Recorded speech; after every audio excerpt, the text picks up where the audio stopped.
Yes, expert help, 7:53 in Morning Live, and of course the morning after Sandy, and thankfully, it could have been much worse. But, we got to thinking, there's certainly the threat of flooding, and we thought we'd get the experts from RCC Waterproofing in.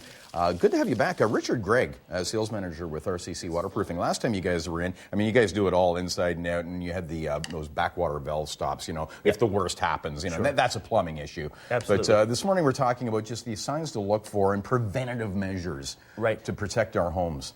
Well, it's not always obvious, but if you take a look in your basement, what you want to look for is white chalky powder. That's the evaporated minerals from the water and water vapor pooling up around your home. And you also want to look for, obviously, water, of course, and black stains in the corners if you have a block foundation. So that water's been sitting there for a long time if it gets to that point. That's right. It's actually gone through, seeped through the block. Yeah, absolutely. Yeah. What else in terms of signs? Because a lot of it is silent. You don't know until, boom, you got a big problem. Yeah, you're right. There are two forms of groundwater, of water in your home, essentially. Groundwater, rainwater problems, which we address and look for, and also plumbing issues. So if it's an emergency event with lots of water in a short period of time, you're not really sure what happened, especially if you've never had a problem before. But that's what we're here for. Right. We'll come and take a look. And how tough is it, and how important is it to find the actual source as opposed to the preventative measures?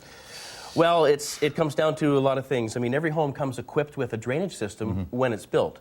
This is a weeping tile. Yeah, let's take a look at this. And this is actually I guess we'll call it the state-of-the-art weeping tile. Certainly different from what probably we'd find if we dug up around our homes. Well, and that's just the thing, because homes from the past, previous to plastic, were equipped with what was called weeping tile, still is, carried over because the weeping tile was made of a clay tile for a long period of time. Right. And that was great for the time period.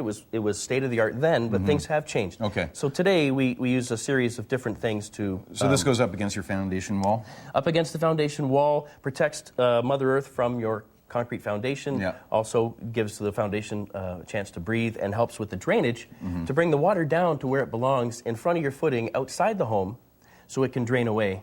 When water fills up from the bottom up in this pipe, Bob, so a lot of people have never seen this before because it's there working for you and hopefully for a long, long period of time. But when they do clog up and they do get full of tree roots... Well, let's get to some pictures here, because you have some nasty examples that you've seen on job sites, and an example of what may be lurking underneath our yards. Absolutely. Around our homes. This is the clay tile from, say, the 50s, for example, where one of our guys has pulled out when we're doing work on a customer's home, full of tree roots. That's nasty. Absolutely. And this happens over a period of time, and they need to be replaced because the water's not going to drain away from a home. No, and so that's just, that's problems just waiting to happen. And water will then, instead of draining away, pool up outside your foundation, causing pressure. And at some point, shows up. It's in the basement. Shows up on your basement floor. Right. Now, there's also foundation voids which come into play, either a concrete wall. No, that's a picture there, Bob, of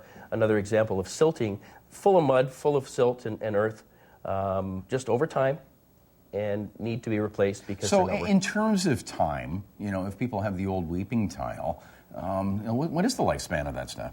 It's really hard to say. Yeah. That's a great question. But, the codes have been updated over the years, and currently, we use a lot of clear crushed stone for drainage wrapped around that pipe on the outside of the home. We put a filter cloth on as well to help with silting. But the life depends on other things as well, the condition of the soil, whether you're in an inherently wet area or not.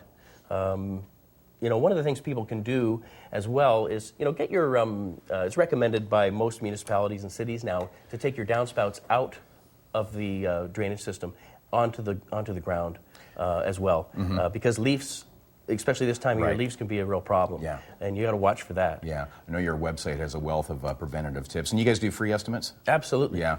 And again, because you guys are the experts in the things to look for, and there's a potential problem there. So again, more information online at rccwaterproofing.com. But thanks for the helpful advice the morning after. And again, we're thankful it could have been much worse. So happy to be here, Bob. Yeah. New York City, nasty. Did you see some of the pictures? Yeah, we're going to get to those with the news at 8 o'clock. Stay with us. More Morning Live coming up.